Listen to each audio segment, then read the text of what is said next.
Hello guys, today I'm going to tell you how to use the visual intelligence on your iPhone 17. Visual intelligence is nothing like circle to search, but using your camera. You can, for example, circle to search something on that on your screen, or enter, for example, the Gemini or some other ChatGPT, take a photo and just ask ChatGPT what that is. If you want to have it built in your camera, at first unlock your device with correct passcode. Now, once here, you need to tap the gear icon to open the settings and scroll down to the camera right here.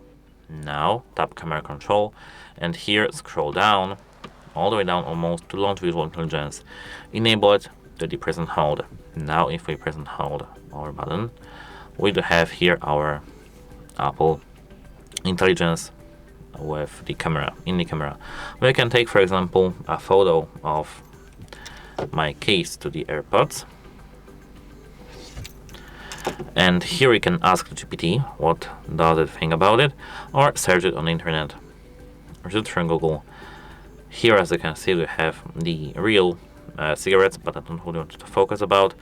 Here we have ask, for example, ChatGPT, and wait a moment, I need to take this photo once again. Asking ChatGPT to use a protected case for wears earbuds designed to look like a marble cigarette pack. Its multi-design mimics the classic red and white branding of the cigarette package while serving as a functional accessory. And that's how it works. That's it. Hope it helps you, and goodbye.